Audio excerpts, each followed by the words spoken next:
works, but I must say that a good number of you didn't take time to edit your work. That is one. Some of you did not read meaning to the post. Okay, so when I say read meaning to it, I mean when you're reading a post on social media, you should be attracted by something. It should be something um that gets you engaged before you can read it to the end.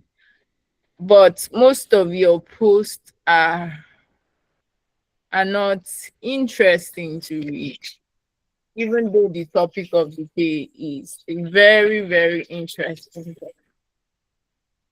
So, and of course, I think it is because we've not had this class, but I actually thought we talked about it during our content creation class, or maybe since I unfortunately missed the class, so I can't really recall. But I believe that Miss Victoria talked about content, and when she talked about content, she also mentioned what works for each social media handle. So most of us are writing stories that are too long on LinkedIn. We forget that LinkedIn is not a storytelling social media platform. If you want to tell us a lot of stories, you take it to Facebook where you can type as much as you want. But on LinkedIn, your words should not be too much. And then for most of us, our sentences are just joined together, no spacing, no line in between. It makes it hard for your audience to read comfortably. At a glance, you can lose persons that would have enjoyed your content or engaged your content because of that. So this and a lot of other things we need to look at. But then once I'm done going through all our content, I will drop review. Okay, because of time, let's just head on to prompt engineering. I'll be addressing some of the posts I have reviewed while we are talking about prompt engineering. Okay, so for prompt engineering, okay, if you can see my screen, let me see. Just raise your hands, thumbs up, anything. Okay, so Florence, I think it's your network, so you'd help us just refresh. Hands are raised. In MSC, yes, you can go ahead. You have Nemesi, your hand is raised. Okay, let's go ahead. Okay, so I'm going to be using ChatGPT for the example of this class. So there was a time when most of you, when you created your accounts, let's say a year, 2 years, and so ago, when you created an account with ChatGPT, if you think back, you see that the result it used to give you before now sometimes were not what you wanted. But right now, you are more confident in using your ChatGPT than in using another person's. What am I trying to say? You can ask a question. One question, let's say you put up a question, what is cybersecurity? Let's take that for example. You put it on your ChatGPT. The way it responds on yours would be different from the way it responds if you're using another person's ChatGPT. That is because AI models are working on data, and the way you give it information, you give it data. So when I say data, I mean instructions, I mean questions, I mean informations, details. The way you give it more details, it adjusts to what works for you. So if you notice back then, the way your AI responded used to respond then is different from how it is responding to you now. Your chat GPT, to be precise, is different from how it's responding to you now. The difference between then and now is because you have used it for a period and you have fed it some amount of data. It has gotten used to how you always want your response. Let's say, for instance, you're a social media manager, or let's say, for instance, you're a microbiology student, and mostly you go to ChatGPT to ask about things relating to your field. So it has already adapted to what you would always want. And then when you put up question, it tries to, let's say, most times you need your questions to come out with diagrams. You need diagrams, you need illustrations, and all of those. And you always need it details because it has gotten used to how you ask your question and how you always need your result.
Okay, please confirm you can see my screen.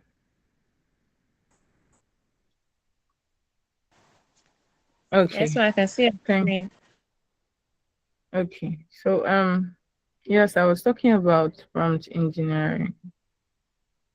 I can't remember where it stopped. Okay, let me just start again. So when we talk about prompt engineering, it is the skill of writing clear and strategic instructions. So when I say instructions, questions, giving your AI model, so ChatGPT for instance, clear and precise instructions. So these clear, precise, specific, strategic instructions can be questions, they can be details. So they are to help you get a better result from your AI model. So it helps your results become accurate, relevant, useful, and aligned aligned with what you need. So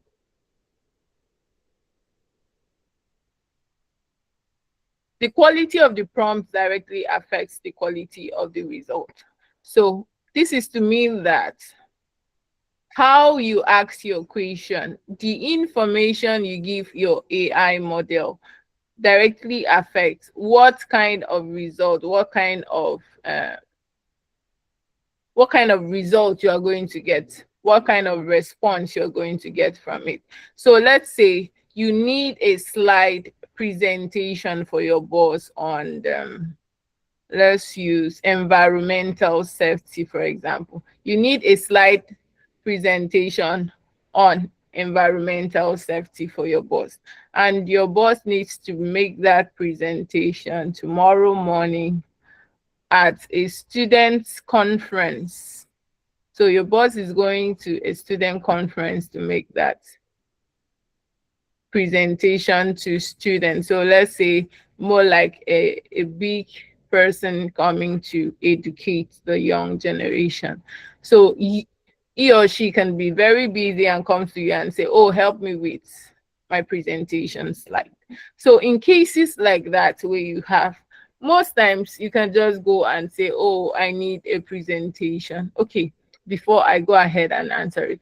So in that scenario where your boss comes to you and says, I need a presentation slide. The topic is environmental safety. So I would need two persons to give me the prompt I would need for that. So just two persons. Hastily, let's get what prompt do you feel would be the best for such situation? So please, we don't really have much time, so let's just engage. Just raise your hand. I'll call you. You go ahead and give us prompts. Nobody. Okay. So in the absence of nobody, I'll go No, ma'am. ahead. Yes, ma'am. Please, can you repeat the question? Prompt for which kind of prompt for which one? Sorry, I was listening, but that I did not get the question very well. Okay. So The prompt for which one? you're working for a boss, and your boss needs to make a presentation, and the topic is environmental safety. A presentation, let's say in a university to students, and the topic is environmental safety tomorrow morning.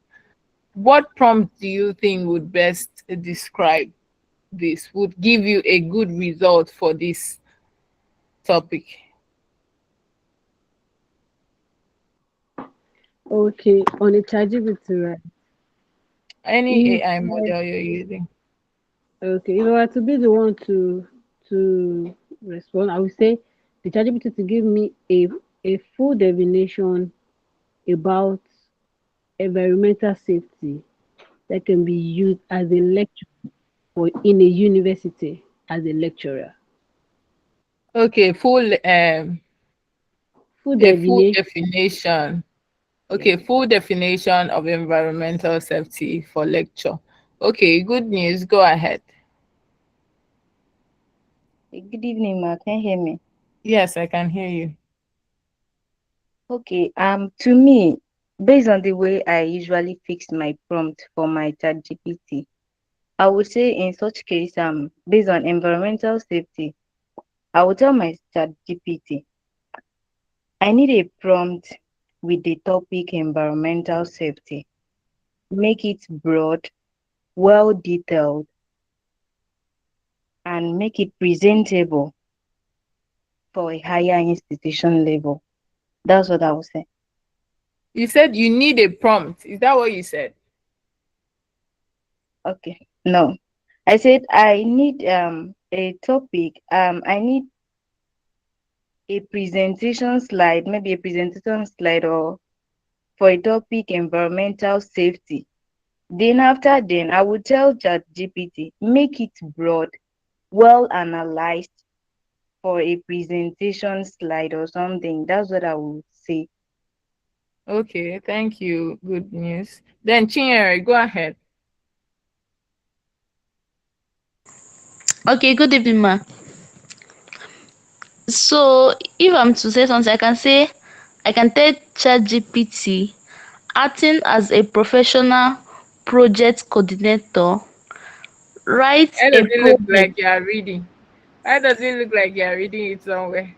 No, I write out things that I want to say. Like, Okay, go ahead. yeah, yeah, acting as a professional project coordinator, write a project on the topic environmental safety project. Make it simple, well structured for a final year project student. Okay. Okay, you Yeah. said acting as a professional project student. Is that what you said? Acting as a professional project coordinator. Okay, go ahead. Like, since the lecturer is a coordinator, he will know things that is supposed to be in a project. So I'm telling No, I just ChatGPT need to act the prompt you are giving. Acting as a professional project coordinator. Yes. professional project coordinator, Yes. write a project on the topic environmental safety. Make it simple and standard for a final year project.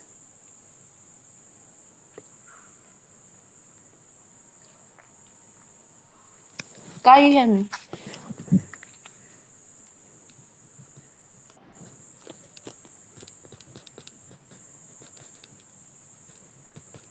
Oh, network. Hello. Ma, can you hear me? Can hear you now. Go ahead. You said write a project on the topic. Go ahead. On the topic environmental safety, then make it Uh-huh. simple and standard for a final year project. Okay, thank you very much. Yeah. Maria, go ahead. Good evening, Ma. Good evening, everyone. Good evening. Okay, so I would give a prompt that says write write a professional presentation or prepare a professional presentation in the form of slides for the topic environmental safety, covering the definition, importance, uses, and negative effects of the environmental safety, and make it um, 10 to 15 slides and relatable to youth. Okay, thank you very much, Maria. Thank you so much. Okay, because of time, we'll move ahead. So, the first person said full environmental steps. I need a presentation slide. Okay, let me not just go through all what you guys said. So, this is the thing, Maria. Thank you so much because you brought out some details that others left out. So in a case like that, first, remember that this presentation is to students. So these students, some may not be final year, but then you already know they are all undergraduates. There is no specific information telling you that they are final year students.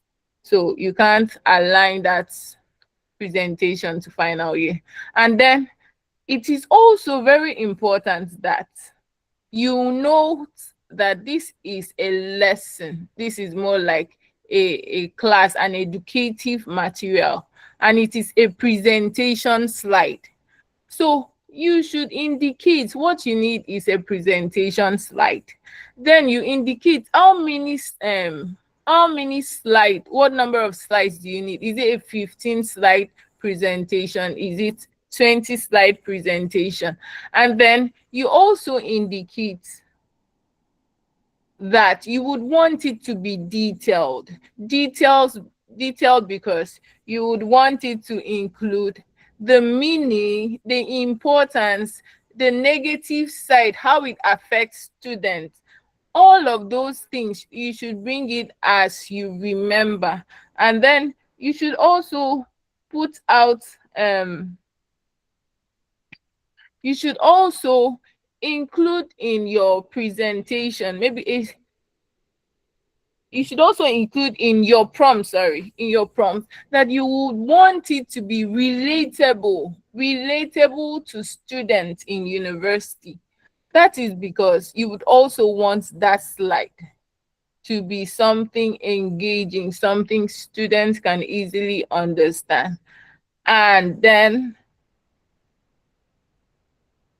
then because most of you are used to ChatGPT, I'm trying so much to stick to ChatGPT, but I would also encourage you to try out what we call Cloud AI. So Cloud right now is a very amazing tool that most persons are enjoying. It gives you triple the result you get from ChatGPT. So you can imagine how amazing it is working with Cloud AI. And then it also helps you work both it helps you separate your normal to do for normal prompts, and then you also separate your work prompts. And with Cloud AI, you can also save your prompts. You can easily save your prompts direct from Cloud AI, unlike in ChatGPT, where you actually have to go to Notion and create your prompts library. Sorry, I'm just bringing that in so I don't forget. So I would encourage everyone, create account with Cloud, try to use it. It's very amazing. I would have showed you mine, but then I have sensitive information and private data on my Cloud. So for that reason, I will not be showing you that. But then try to create an account. It's amazing, and I'm sure you'd like it. Also, back to this, the quality of prompts you give directly affects the quality of the result. So when we talk of prompts, it brings us back to what we used to hear in math. You garbage in, you garbage out. What you give is what you receive. So the data, the information, the details, the question, how you explain your question helps your chat GPT give you a better result. So we are going to move on to this. Knowing how to talk to AI effectively helps you save time on tasks. So you can easily generate emails, content creation, research, all of that with your chat GPT if you know how to use your prompts well.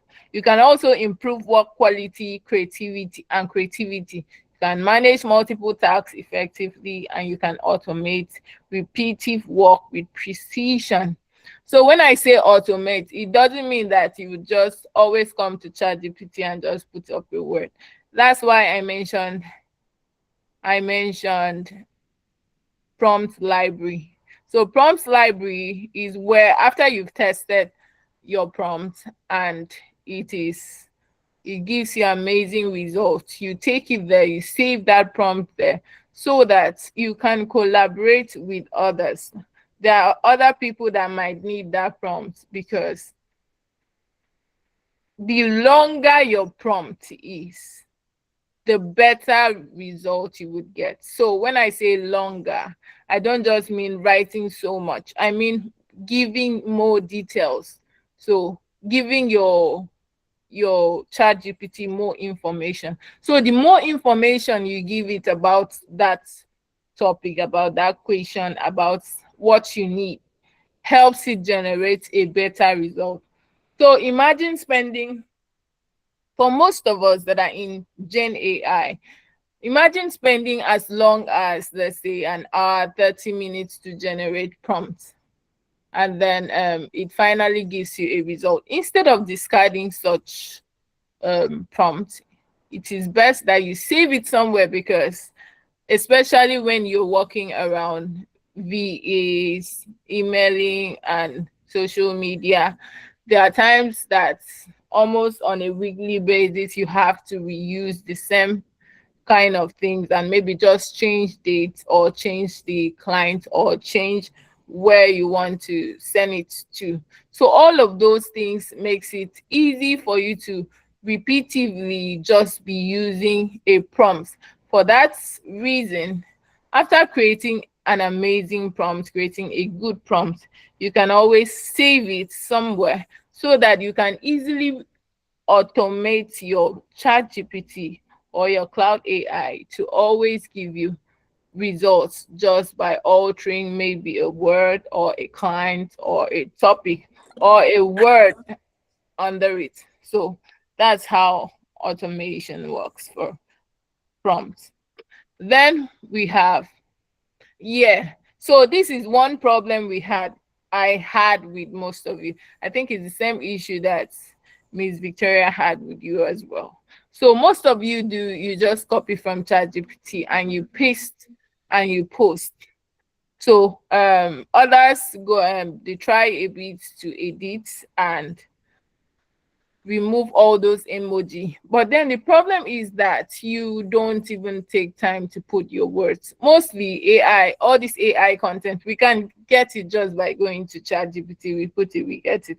If we needed such things, we can just go to ChatGPT and get it ourselves. But then if you're putting it on your social media and you want us to read, why not just add something to spice it up?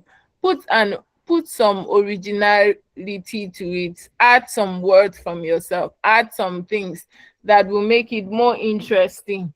So edit, change words, change statements, change change some exclamation signs, some symbols, some signs, some spacings.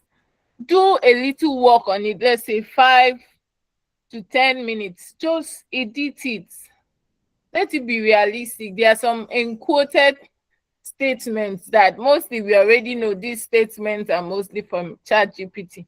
But then most people just copy the paste, and from there we already know, this is ChatGPT now. This is ChatGPT. And for most bosses, once they see such things, they don't even spare you a minute. They don't waste time to even check your work, because they believe you're being lazy. And the truth is, AI is not meant to replace you, it's not meant to do your work. AI is just here to assist you, to make your work easier. So when you make it do all the work and you just relax, it becomes it becomes uh it becomes difficult for bosses to trust people to deliver on their work, because they just feel you go there, you copy from ChatGPT, you paste, and then you would move on. They are now paying for you to use ChatGPT, which is not a welcome encouragement for them, which is not what they actually need for their businesses. So as VAs, as persons that also believe in self-growth, you need to note that AI is not meant to to replace you. It is meant to assist you. It is not meant to do your work. It is meant to help you. So you are co-creating. There is so much you can put on your content. If you just add some small words, you add your relatable information, you add your relatable statement, you add, try to bring your day experience, try to bring your work experience, try to bring, I'm sure a lot of you, okay, let's go back to your Trello assignment. I'm sure a lot of you, while you were working on your Trello, you had one or two experiences. You had where your work was too tough, you had where you had a little confusion, you had the excitement period, you had different emotions at one point or another, or at any point of your day. When you're bringing it to your social media, at times, try to put some emotions to your post.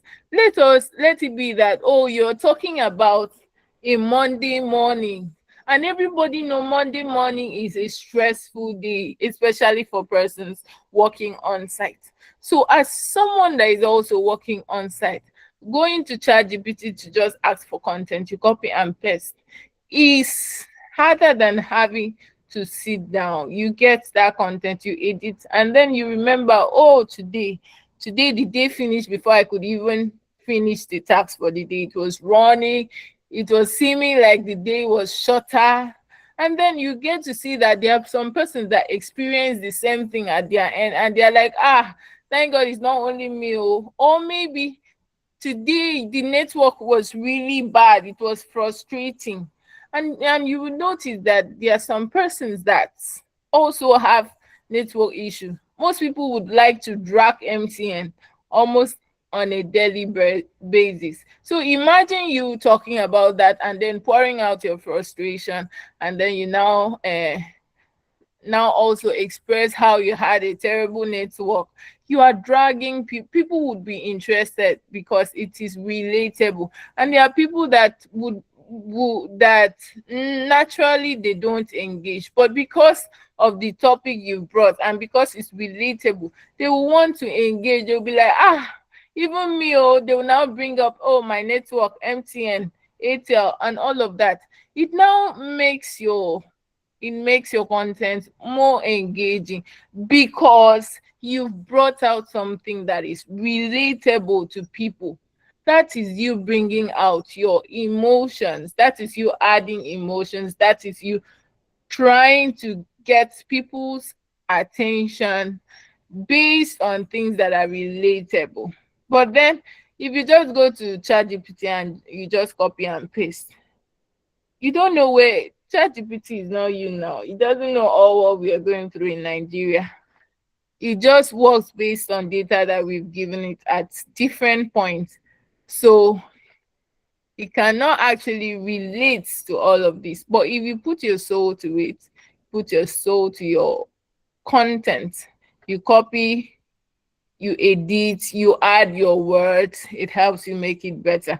And also, when you are giving it prompts, if you try to educate your AI model, let's say your ChatGPT, you try to give it more information. For example, we were talking about your boss. Okay, you can also give your AI model more information about your boss, which company, the CEO of Start, let's say, Start Technology, is the CEO of this, is also HR, this thing, it's also that and that. You give it more information. So first, it understands the person making the presentation. Then it also understands what you need in this presentation and how many slides you need for this presentation. So moving on, this is core elements of effective prompts. So first, your prompt should contain a role. It should contain tags. It should contain context. It should contain format. It should also contain tone and style. So this slide has been with you, and I believe that some of you have gone through it. I just believe so. So because of time, I'll just be moving. So all of these things, they are already described in the next. So when you are talking about role, you tell the AI who it should act as. Then talking about tasks, what you want it to do, context, you add the background. So let's say, for instance, let me talk about this background and context. Let's say, for instance, okay, example is already for a fashion brand. So we also have formats, specify the output type. We also have tone and style, set the mood or personality. Remember that every brand has their tone.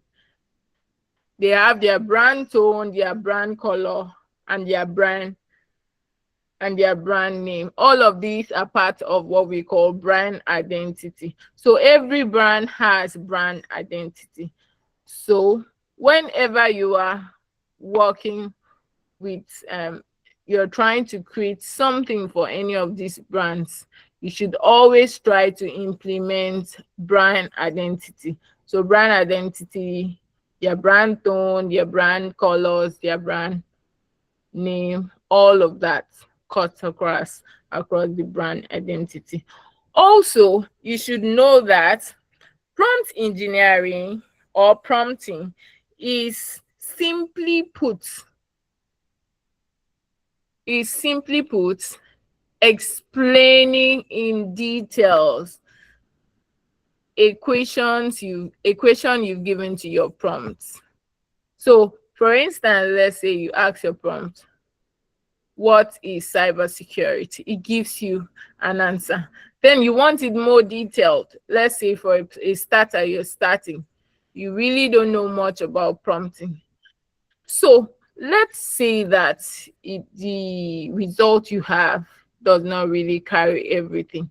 That is because that is just a simple statement, a simple question. So it just gives you your answer based on that question, and also based on previous questions or data you've given it. So that's how it will give you that answer. Then, because you don't have sufficient results, or you don't have sufficient information in the response the AI has given you, most time you will go ahead and give it more questions. Let's say I need this I need this to be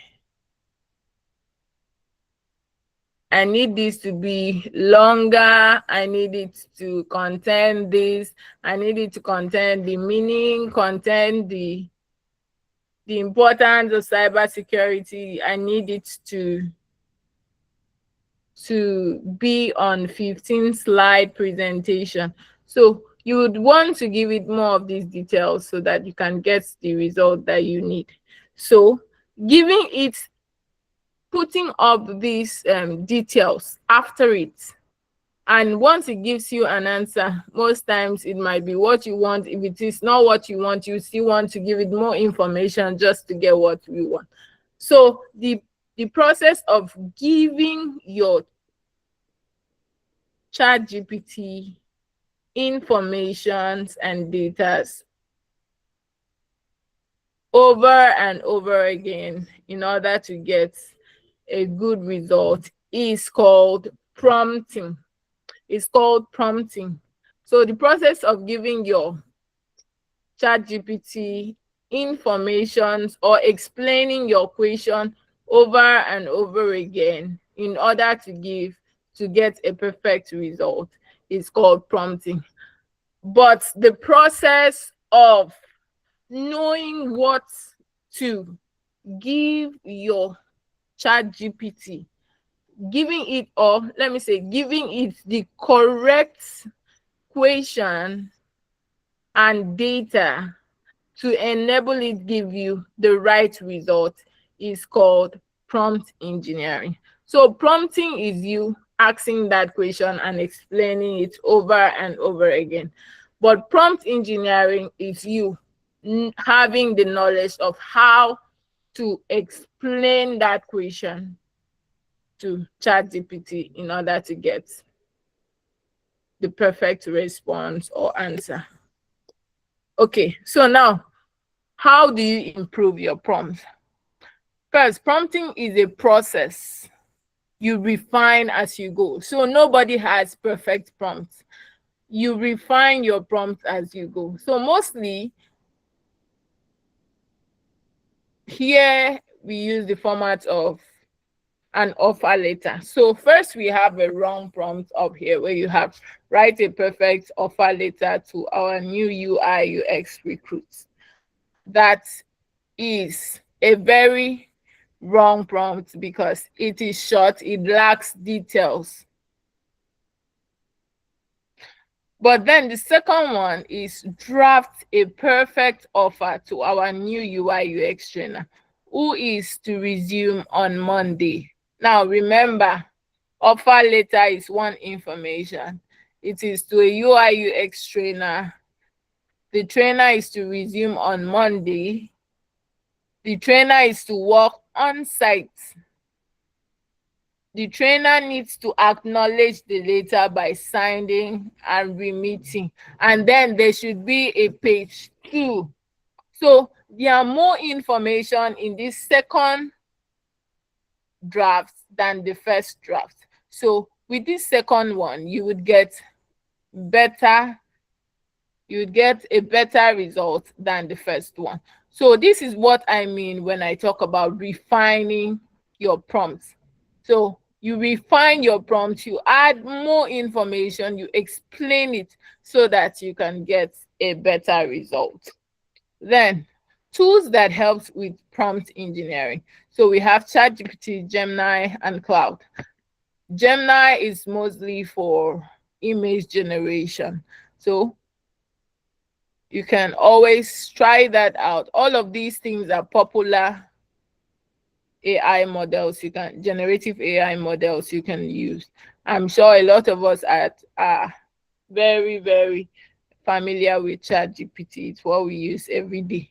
But then I would encourage you to try out other AI models, Gemini and Cloud, because right now Cloud is doing massive and amazing thing. So try them out as well.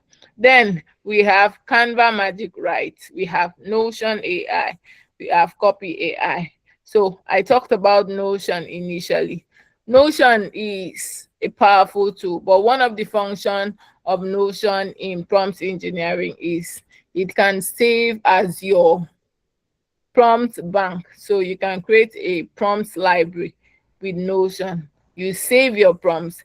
This helps because you can give, let's say you're working as a team, maybe social media team or administrative team, and then you have a lot of persons working together. With your prompt, you can help someone else adjust to your position in case you have to move to something else. So what I mean in that is that with Notion, you can actually save your prompt and easily give someone else access to your prompt library so they can see the prompt you have. And the way you save it, you get to name what they are for. You get to name which let's say for example it is for social media. And then for social media you can also indicate if it's for LinkedIn, Facebook, and all of that. So there are tags to this library. You can easily arrange them in a way it is easy to understand by anyone that walks into your prompt library. But let's see, with time maybe we can look at that, but if not, I'll drop a video that you can go through. Okay, so that is that for prompt engineering. Now secondly, the second thing we'll be looking at is BTV. So if you have a question, just jot it down and I would attend to it after the class.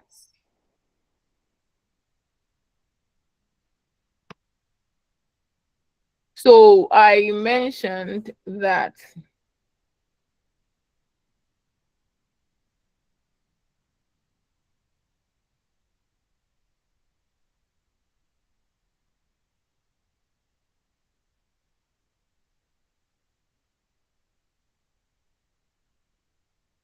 Okay, please confirm you can see my screen. I Okay. see your Yeah. Yes, screen now. ma'am. I can see. All right. So I'll continue.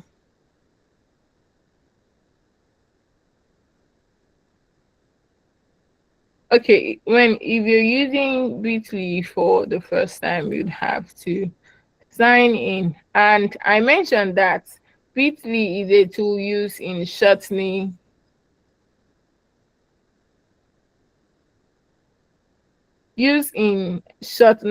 long URL. So when I say URL, I mean links.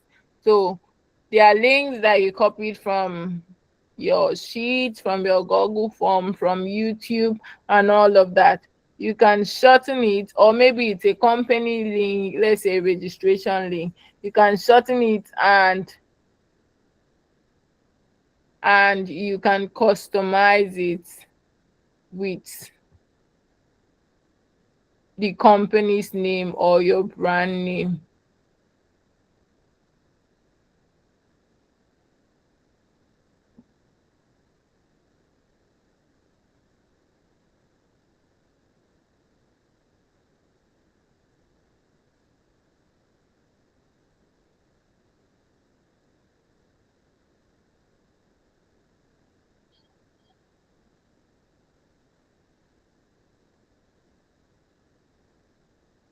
Okay, so for Bitly, we have paid version, and like I said, like any other tool, the paid version has added advantage.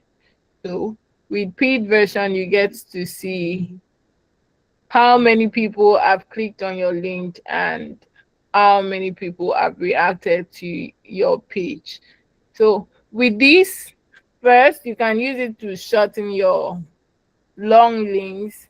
You can use it to create barcodes, QR codes. So when I say QR codes, remember that there are some things that, let me say, let me give you an example so it won't look like I'm speaking and it looking French. Okay, so you've seen some things like this where you have to scan this and it takes you, maybe some restaurant, it takes you to the menu, you scan this, it takes you to a link, it takes you to a form and all of that. So this is called a barcode or a QR code. So with this, you can create all of that. You can create that, and you can also create shorten your link. So I'm going to go ahead with shortening link. So for example, I'm going to go to our YouTube page.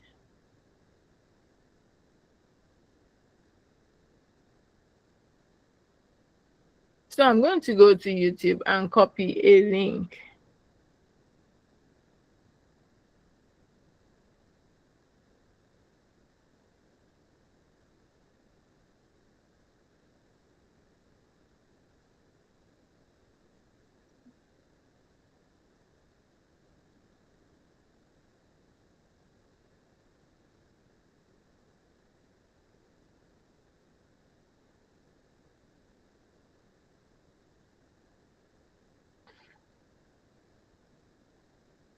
Okay, so I'm going to copy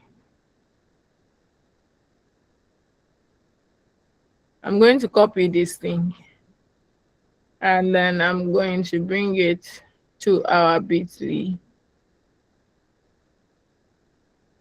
Now I've copied that link, and this is how the link is. Now I'm going to shorten this link, and let's say that movie is Married to a Mirage. Okay. So let's say I want to shorten that, for example. Because I am using a free version, I would have to use their domain link. So bit.ly slash whatever I want to add. But if I'm using a paid version, I can use my brand name throughout. so I can brand the link without using this bit.ly. So for these accounts where I'm using a free version, I'm going to say movie. If you're unsure what to do, you can always generate a name. AI, you can AI generate a name. So once I am done with that,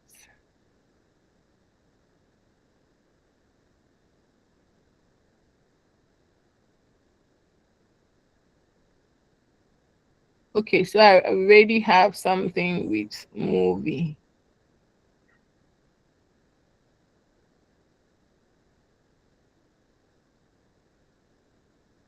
Okay, so let's say,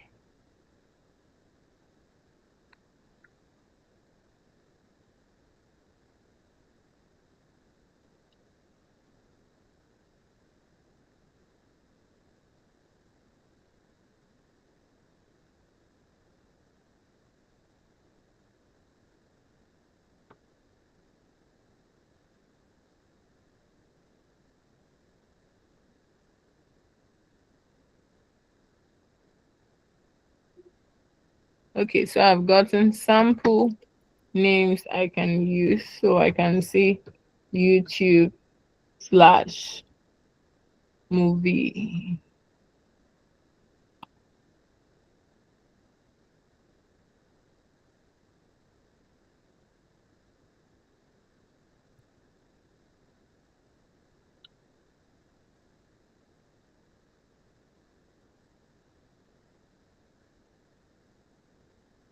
Okay, so that works. Now I have resetted the name of that link to bit.ly slash YouTube dash movie dash watch.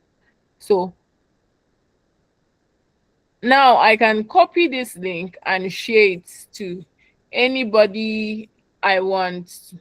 Let's say, for example, this was a form, a registration form. I can just edit the name and add registration form, and then I can share it, and it will still take it direct to the same thing I want. So for instance, let's try this. Let's try this, and let's bring the link here. It still takes me back to YouTube. So it takes me back to the movie. So that is that for bit.ly. It's just for shortening. And then you can keep track of your links.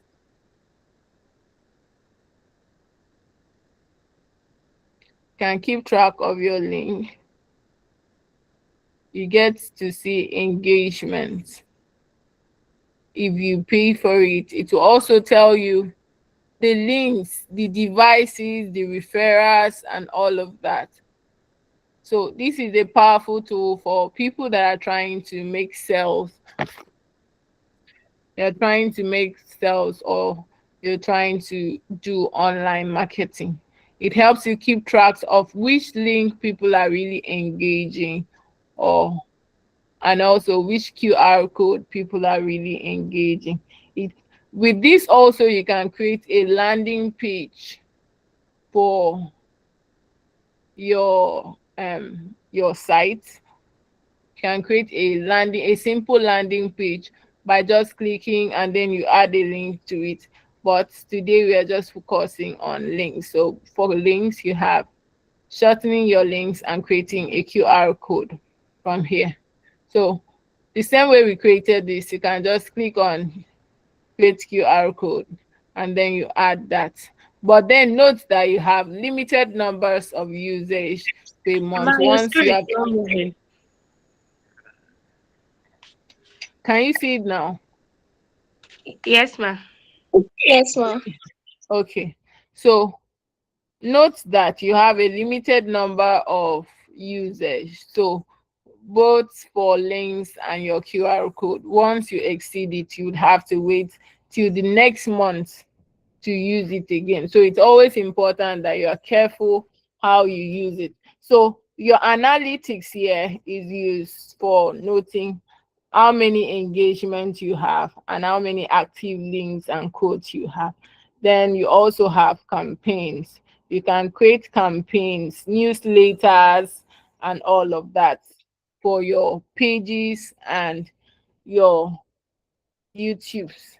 So that is that for that. Now we are going to move on to MailChimp. And for the course of this, I'll be using an active MailChimp. So give me minutes to. Okay, so before we move on to MailChimp, do we have anybody that has an idea what MailChimp is? Just tell me what you know MailChimp is. Any idea of what MailChimp is? Nobody?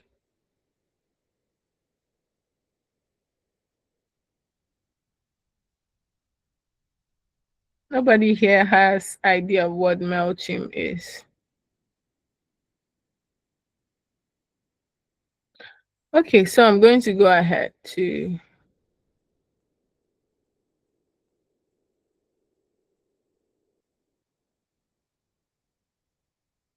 confirm you can see my screen. If you can see my screen, please thumbs up. Yes, ma'am. Okay, so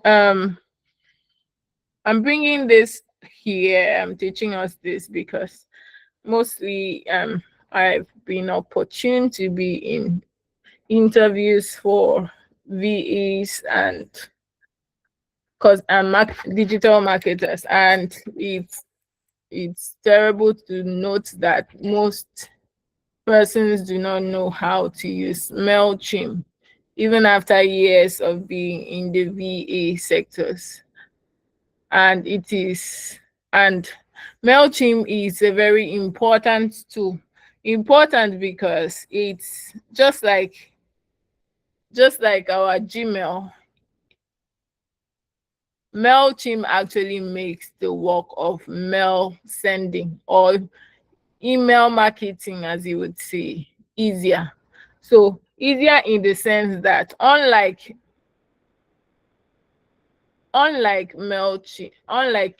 Gmail, where you'd have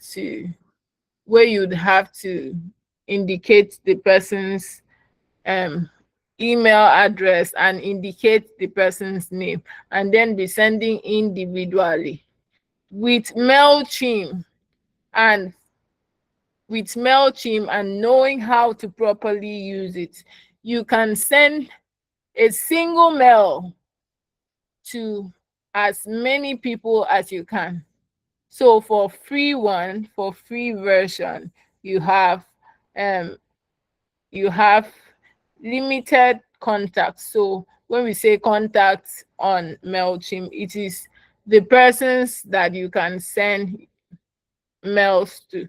So for MailChimp on the free version, you have at most 150. So the highest you can have on your contacts is 150. But for paid version, you can have more than that. And also with MailChimp, you can also you can get to know how many persons opened your mail, how many persons how many mails bounced back as well. So, and also with MailChimp, let's say you have about 150 persons you're sending mail to. With MailChimp, you can send a single mail to all of those persons, and that mail will still be containing their names. It will still be containing their individual names. So what it would do is what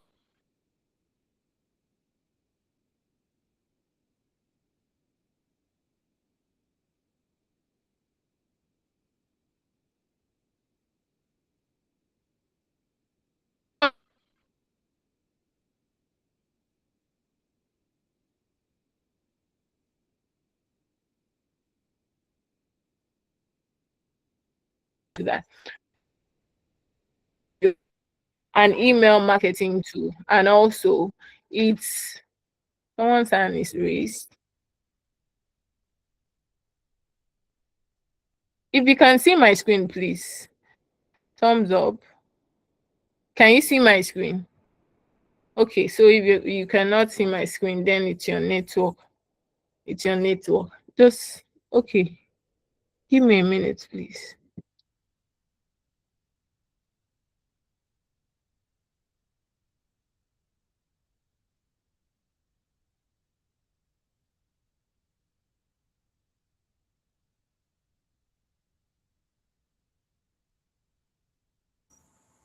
Okay, so first, when you create your account or your brand account, you would need to come here and verify. So you come to account and billing and then insert email address. This is to ensure that when your mail is going out, make sure you authenticate everything under here. This is to make sure that when your mail is going out, it doesn't appear in the spam folder. It appears under primary messages, so primary mail. So you have to come here and authenticate it and make sure that your email address is showing. And then aside that, under campaigns, we have emails. So like I said, it is for sending emails, also for creating landing space and landing pages on websites, for domain, and also for analytics of websites and emails. So it works around email marketing. So I'm going to go ahead and just show us how to create email because of time. So first, once you come here, to create email, you can use any of these templates. So under campaigns, you have templates and you have MailChimp templates. MailChimp gives you a lot of templates you can use. So you can go through all of these. For example, this is a sample. Once you click on it, you can preview it. If it is what you want, you can use it. You create, but if not, you can close it. Note the features it has. It has a space for your email, your logo. It has a space for text. It has a space for button text and all of that. And then you can also view how it will look if that email is viewed on a phone. So all of these options. But then I'm going to show us how to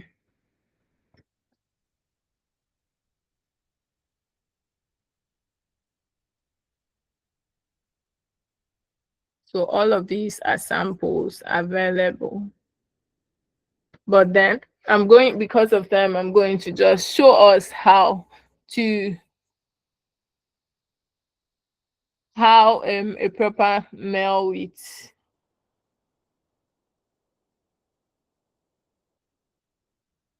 MailChimp looks like. So this is a simple example of a mail sent with MailChimp.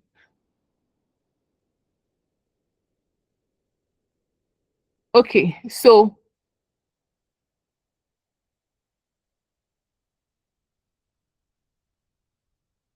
okay, so this is a sample of a mail.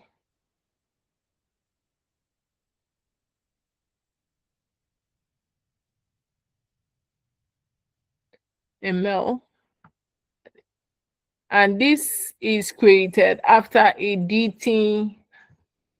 Let me go editing that sample, that template I showed you. So after editing, you include your logo and then image if you want, based on what you want. Now Once you have you've authenticate from once where I told you before, you'd have the information.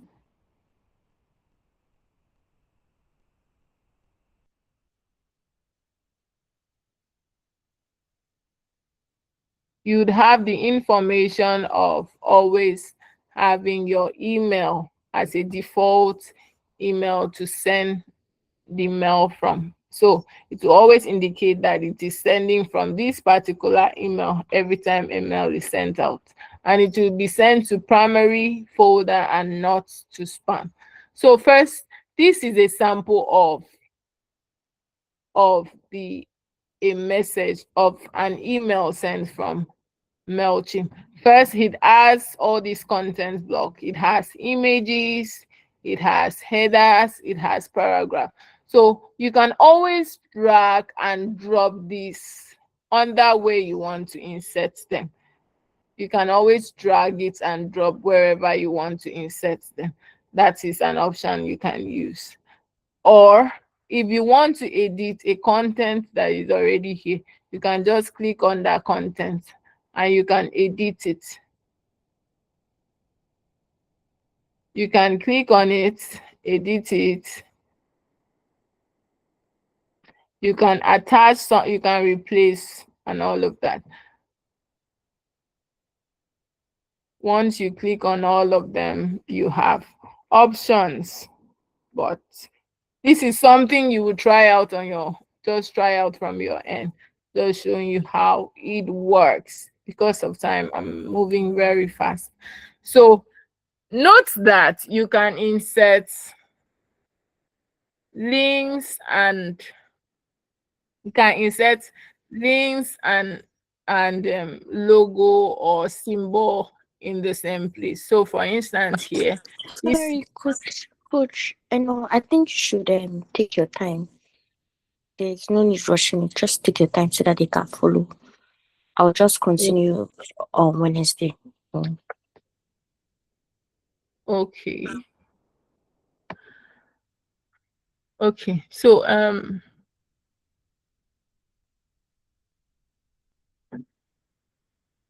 okay, so I said that you can always have a logo and link at the same spot.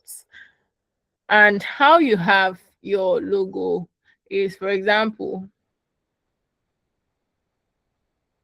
let me delete this and let me insert.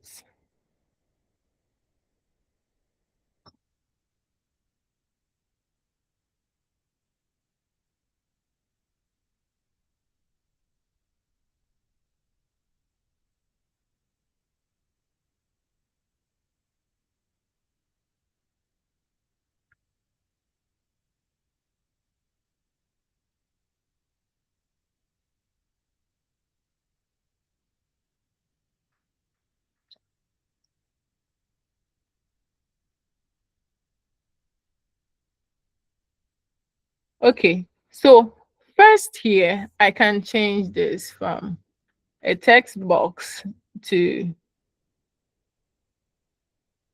an image. So let's say I have an image. I should already have my image uploaded somewhere. So yeah, can insert that. I have this. Now under here, I can also insert a link. Remember, you should indicate where that link is going to. So I can say this is going to take me to web. And then under web, I will now insert the URL. So for instance here, I have, that is the logo for Phoenix, Africa.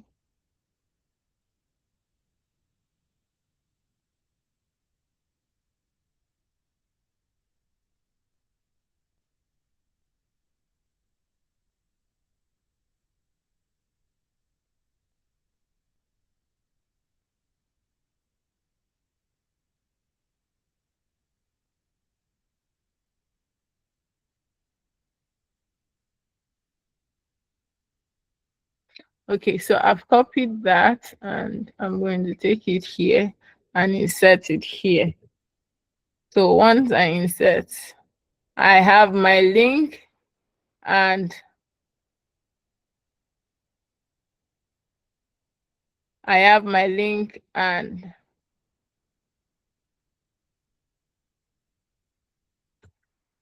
that did not save. Okay, so now I have my link and I can preview my link. So because I already mentioned that it should open in a new tab, I can always preview my link and it shows me where the link is taking me to. Then aside that, just like we inserted this, you can always insert a flyer if there's something you want to explain. Then there is messages. Now I also mentioned that these are methods you can edit your text. So remember that we have different sections here. We have the email, we have our logo, we have the design, and we have text, and finally the footer.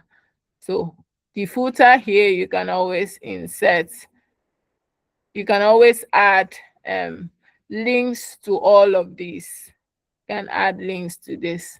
And then this footer should contain your address and PO box and all of that. So now back to this.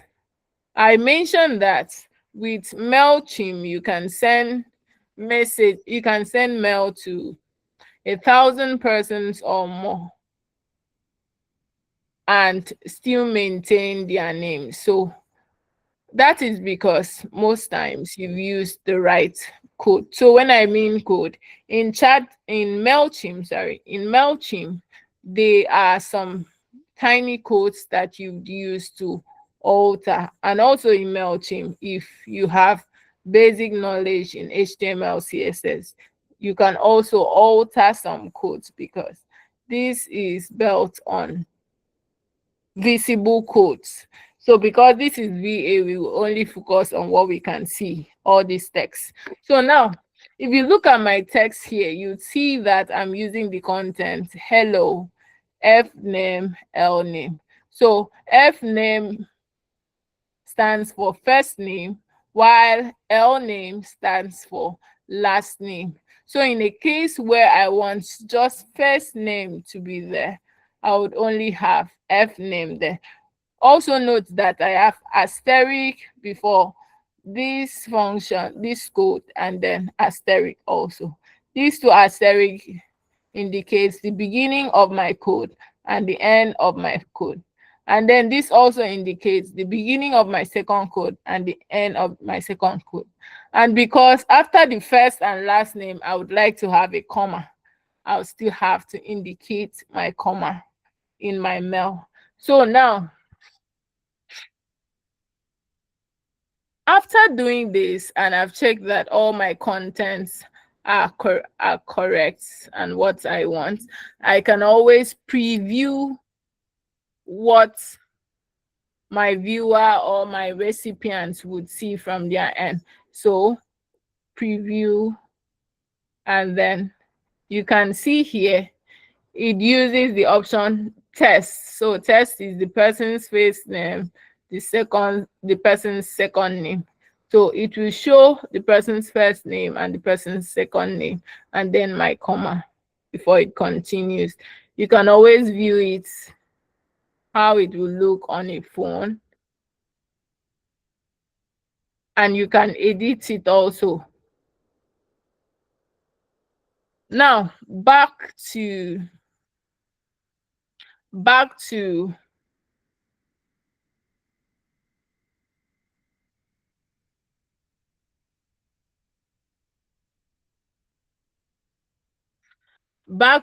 how you can send from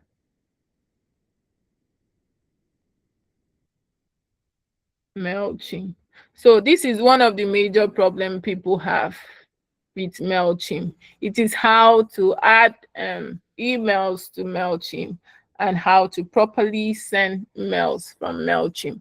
So adding emails requires you being very, very cautious with people's emails and people's name, because, and also knowing how to arrange them. Mostly I use the option of um typing out those mails, first name and last name, in a sheet, and then I can upload the sheet to my MailChimp, and I'm going to show you how to do that. So first I have this to, so to are the persons you are sending mails to. And then under here, you see that I have all email subscribers. So all my email subscribers are those emails I have added, those people that are subscribed to me through my domain or my website. All of those people add up to become my subscribers. But then I'm going to use the option of add contacts so I can show you how to add contacts. So I'm going to use add contact. Under add contact, you have connect out funnel. I'm not going to talk about that for now because we are focusing on VA, how it relates to VA. So import from another platform. That's for a third-party app. Then upload a file or copy and paste. So I'm first going to show you how we do copy and paste. So for copy and paste, look, I click on it and then I continue. Once I continue, it gives me a sample of what the format should be. So first, email address, comma, first name, comma, last name, comma, address, and it shows you how it should also be. So this is how you should copy and paste, or you should type it here. Once you do that, you continue. Note that if you don't follow this format, your emails are going to bounce. And once it bounces, it will affect the way you send mails. It will affect all your mails, how you send your mail. So it's very important that you pay attention. Why most people don't use MailChimp is because it needs you to be very careful, because you, here in MailChimp, as much as it helps you a lot, a single mistake can cause a lot of errors both to you and your recipient. So you have to be very careful how you input this email. So you either follow this method. Once you type, for instance, I'm going to use my email. So I would say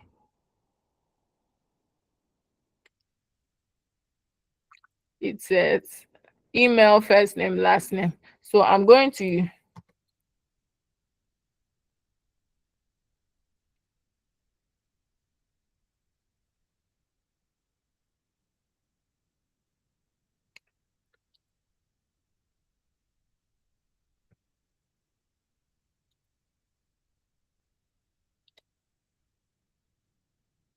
okay. So because I mostly don't use addresses, I won't add it. But then in cases where you use addresses in your emails, you can also add them as well. But I personally don't use addresses in my email. So I can continue from here.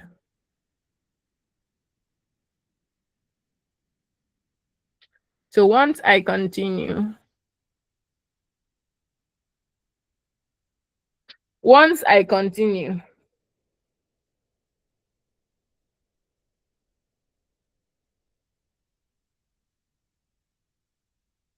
I would have to add this to a tag or create a tag. So let's say I want to name this. Name this email under a tag name sample. So I'll click on that and I'll add sample as what I want to use.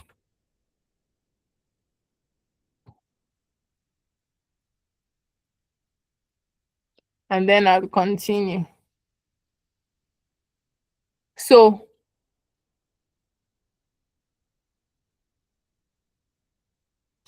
it will show me how my informations are aligned. So first it shows me this is the email, this is the first name, so I have to confirm if they are correct.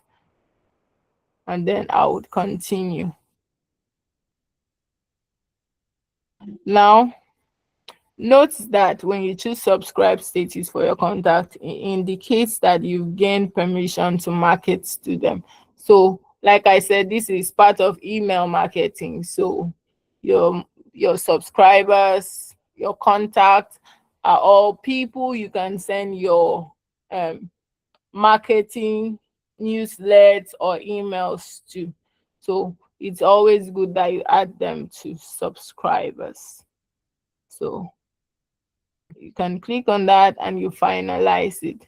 So you can see here it shows that one contact will be added to my audience, and then it is under a tag sample.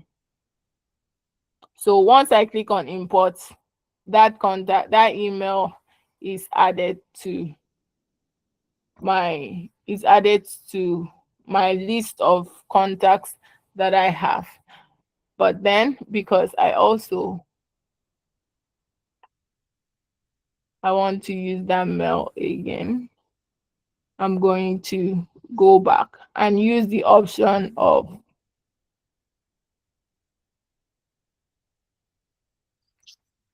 upload a file.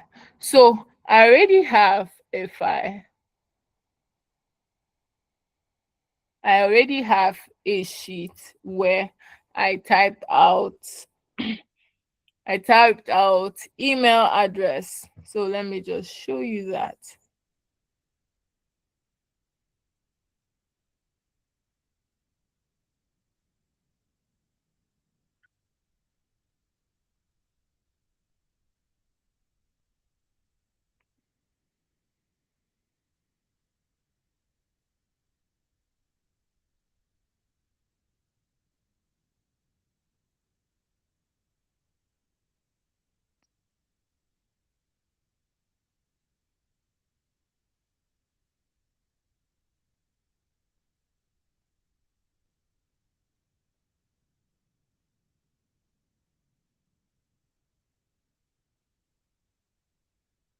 Okay, so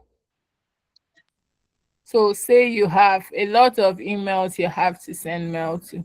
So in such cases, you can just add up their emails. I made these are like the three most important details you need. There are other details like addresses and also their titles and all of that. But for the course of this class, these are the three most important things you need to get, most important information. So you arrange the emails you are sending mail to. You arrange them based on email, first name and last name. Then you save that sheet. Once you save it, you can now go here, upload a file. Look for that.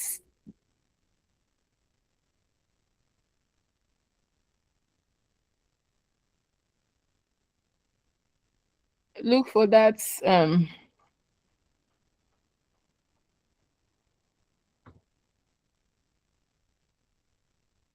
Look for that document. So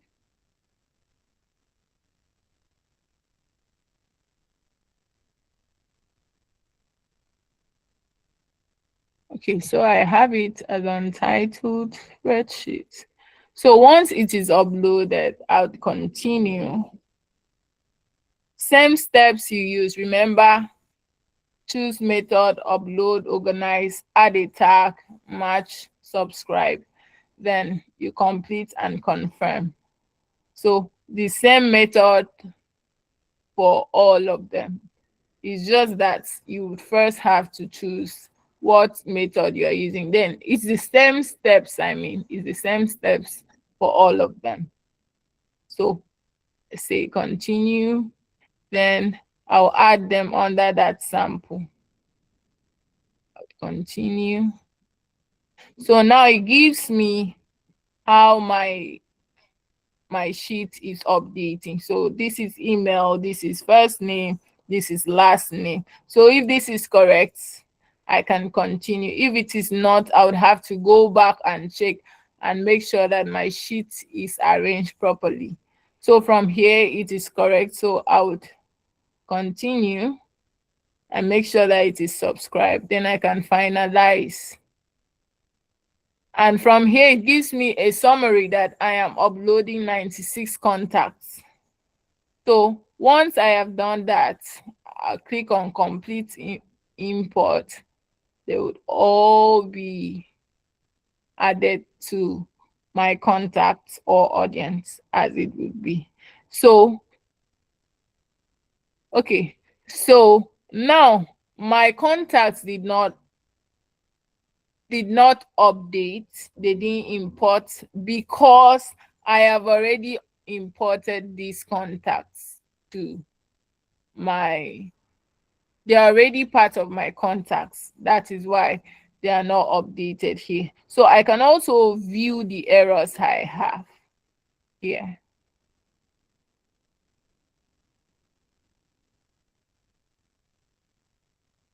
So as you can see, 83 email addresses are already in my audience and cannot be imported.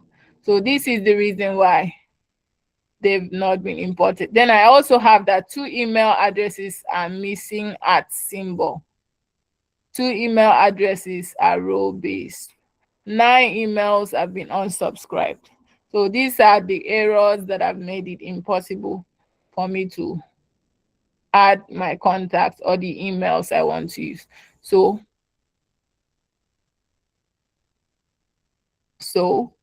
that is that. Whoa.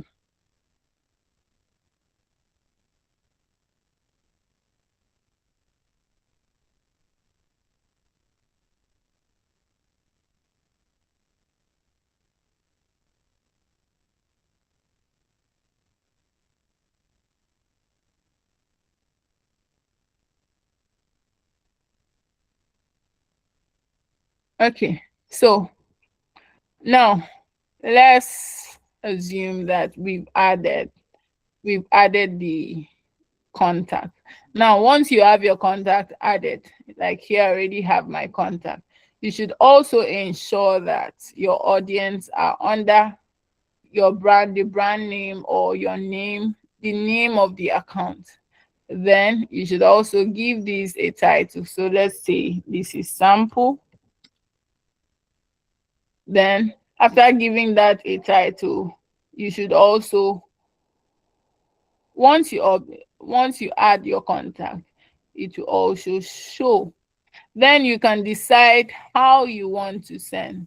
So you want to send to all your email, or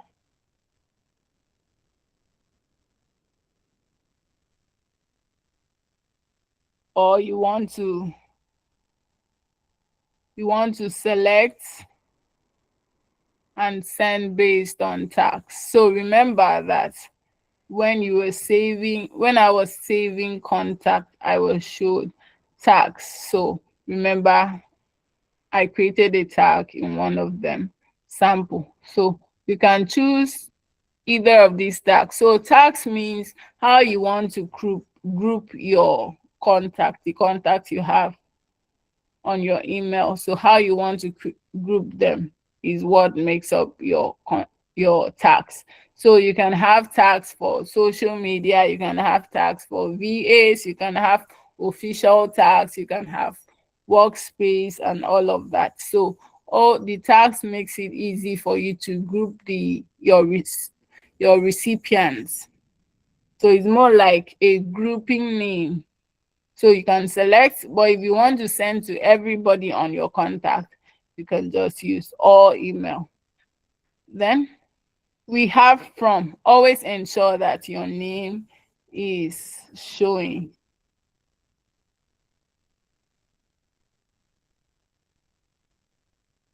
Always ensure that your name and your email address is properly showing. Once you authenticate from where I showed you initially when we started, all of these should show clearly. Once that is done, you click on saved, it will be ticked. Then you have subject. Subject is what kind of email is that. So let's say it's an offer, official offer.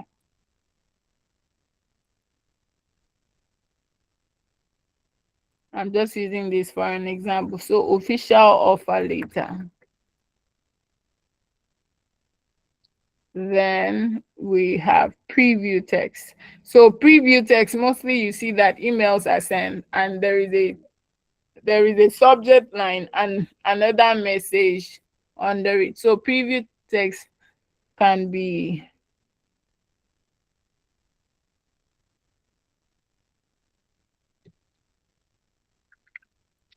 we are glad.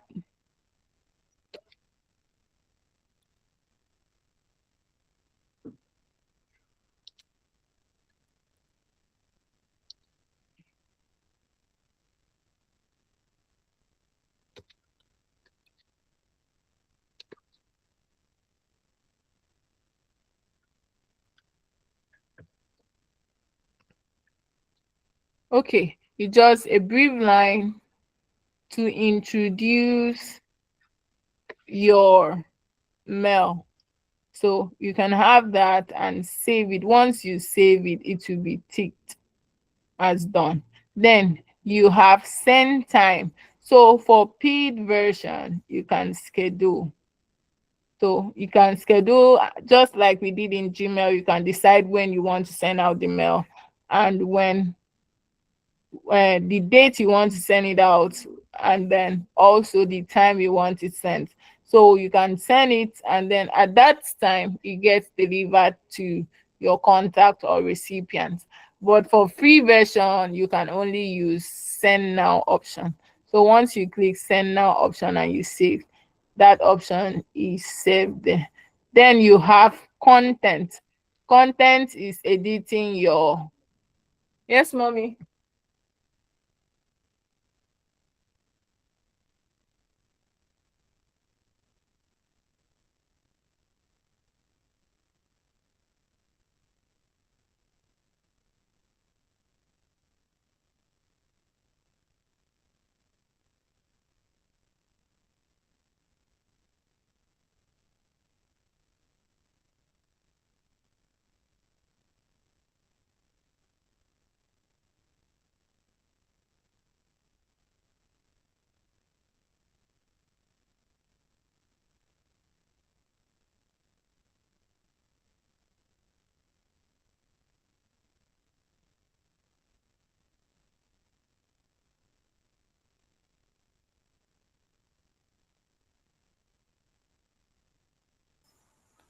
Okay, sorry about that.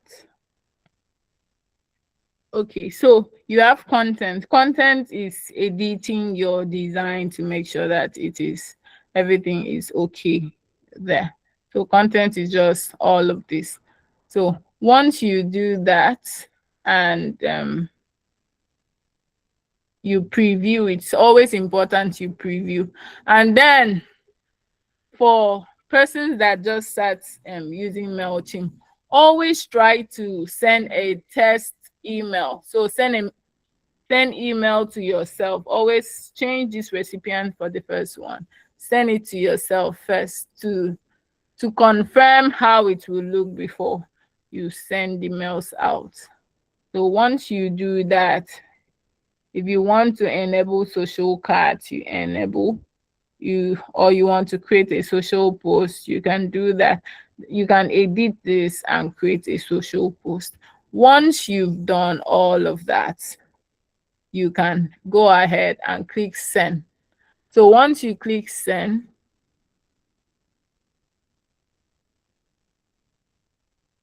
you know that you are done with your mail.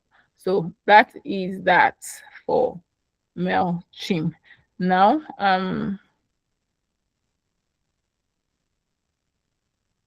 okay, so that's that for MailChimp on sending emails.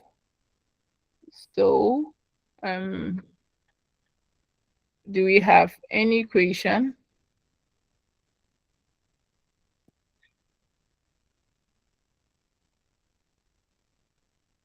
Okay, so first let me drop our attendance.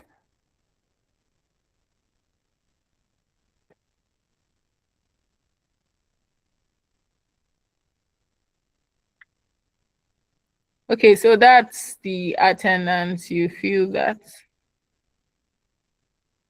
Okay, so question, good news, your hand is raised. Go ahead. Okay, ma. I want to ask, is this melting an application?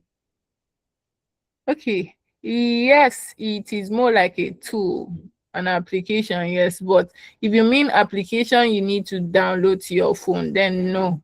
You can always use the web page. So you can use the Ma, web web page using maybe the quick version. How am I gonna use it? version. Like I said in our Google productivity tool, once you set your browser to your desktop view or however it shows on your own site, once you set that, the the way it shows on your phone, that's the same way it will show on your the way it shows on a laptop, that's the same way it will show on a phone, on your phone.